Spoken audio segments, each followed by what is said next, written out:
Namaste everyone.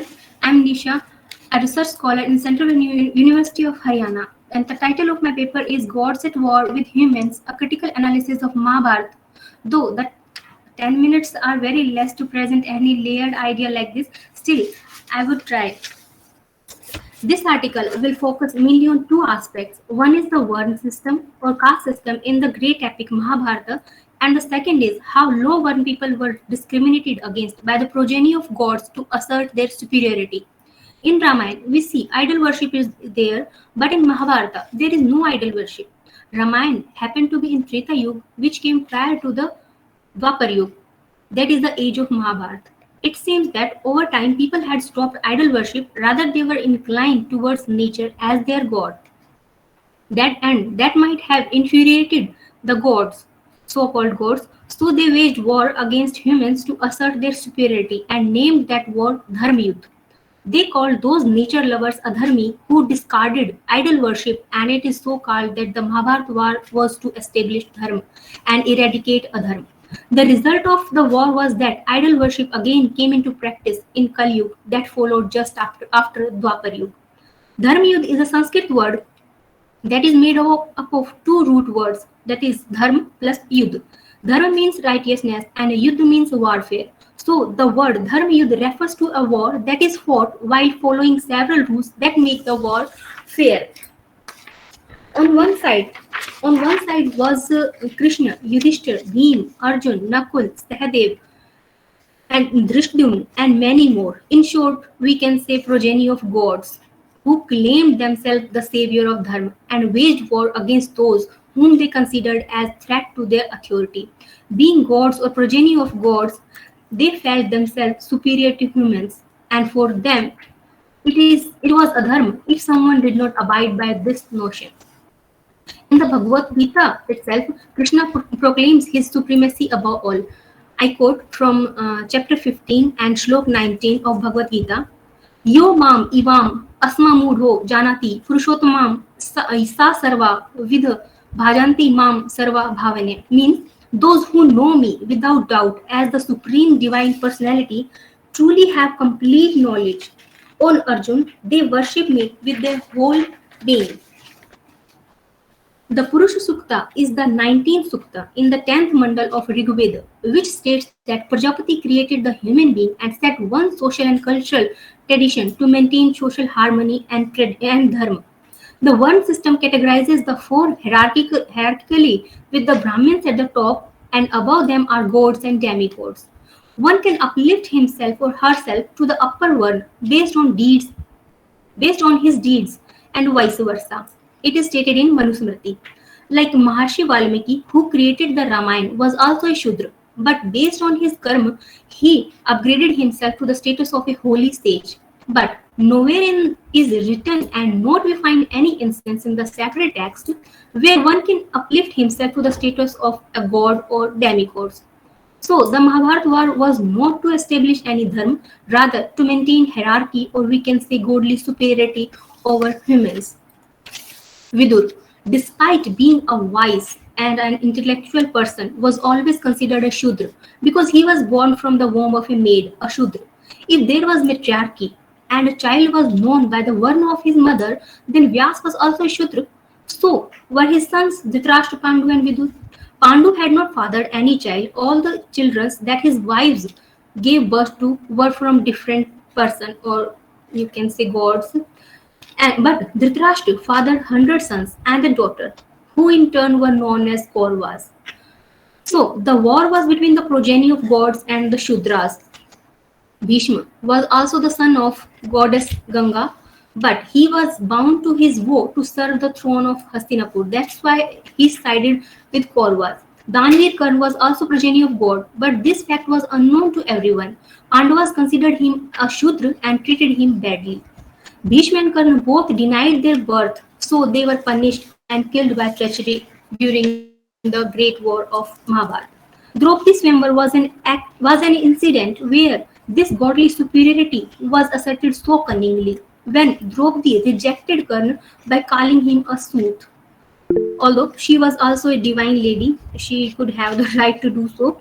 After knowing the lineage of Karna, Krishna It was Krishna himself who went to Karna and offered him that he could enjoy Draupadi like her other husbands. Now, moving on to the next example. Another example of this godly cunningness is when Pandavas burnt alive all the flora, fauna, tribal people, and other forest dwellers just to make their palace there. They burnt all the forest dwellers of Khandipras. Just they wanted to make their palace there. By this heinous crime, they tried to assert their godly superiority over other living beings. During their Vanvas, Bhim killed Hidimba and married his sister Hidimba.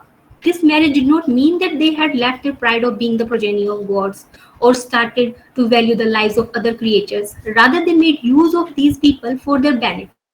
They used Hidimba as a tool to provide them with a powerful son.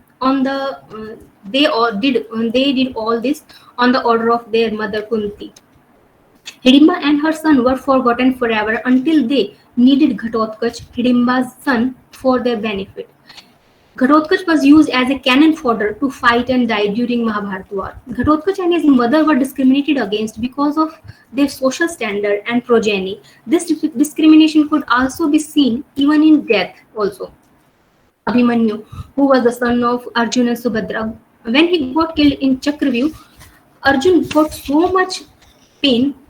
This caused so much pain to Arjun that he took an oath to kill Jayadratha within 24 hours. But on the other hand, if we see, when Ghatotkach got killed to save Arjun, nobody bothered to mourn his death, even though he was the eldest son of their family. But unfortunately, he was born to a low-born woman.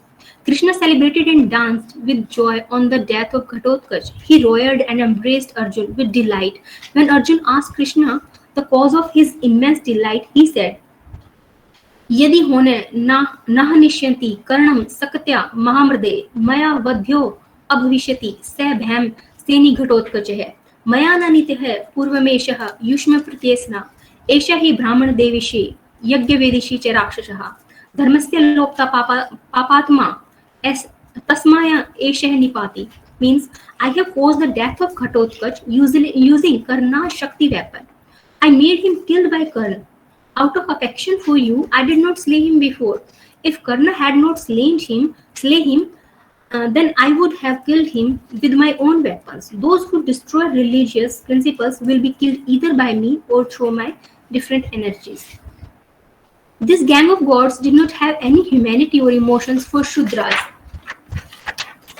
The Lakshagra episode also shows how brutally and ruthlessly Pandavas, along with burnt alive an innocent Nishad woman, along with her 5 sons, and escaped out from there, and themselves escaped out of themselves. They did this just to befool Duryodhan that all the Kaunteyas, or you can say Pandavas, got died during Lakshagra. Another incident is when Eklavya, a forest dweller, Nishad boy, is another example, who based on his Varn first had to sacrifice his claim of becoming the greatest archer of the world, and secondly had to lose his life. Guru Dronacharya, whose birth was also divine, made him cut the thumb of his right hand just to prove Arjun the greatest archer of the world. Krishna killed Eklavya, and at last Krishna killed Eklavya by hurling a rock at him. Eklavya was a simple soldier in Jarasandha's army. He did not have any enmity with Krishna except he was a Nishad.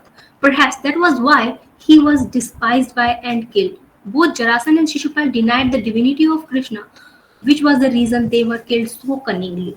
Shlok 42 to 44 of 18th Adhyaya of Bhagavad Gita defines the features and duties of each Varna. I quote, "A Brahmin should have self-control, austerity, purity, tolerance, honesty, knowledge of the Vedas, wisdom and firm faith. And Kshatriyas should have heroism, exuberance, determination and resourcefulness. No trace of cowardice in battle, generosity and leadership. Agriculture, law production and trade are suitable for Vaishyas. And the activities of a Shudras consist of a service to Brahmins, Kshatriyas and Vaishyas." Shlok 45, I unquote, Shlok 45 of the 18th Adhyaya of Bhagavad Gita suggests that anyone can get salvation by concentrating on the responsibilities ascribed to them. I quote, "Save karmanya bhirate sansiddham labhate narhe sarva karmanya nirtah siddhim yatha vidanti takshunah."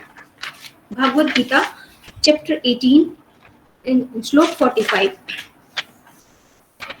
In Srimad Bhagavatam, when asked by Uddhav, Krishna directs him about idol worship.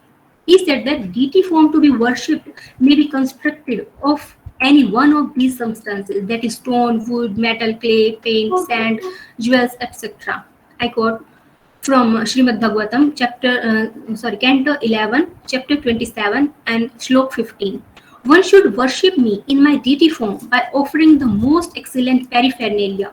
But a devotee free from material desires, may worship me with whatever he can obtain. Further emphasizing on the idol worship, he further says, I am certainly most pleased when nice presentations of fragrant oil, incense, flowers, and palatable foods are offered with love. I unquote. So, this is how, on the name of Dharma, while using all the deceit and treachery during war, this gang of gods assert their supremacy and gave importance to idol worship. Even Duryodhan was also killed by Krishna at the hand of Bhim through deceit, because Duryodhan overthrew the godly superiority of Krishna. So, thank you. That's it.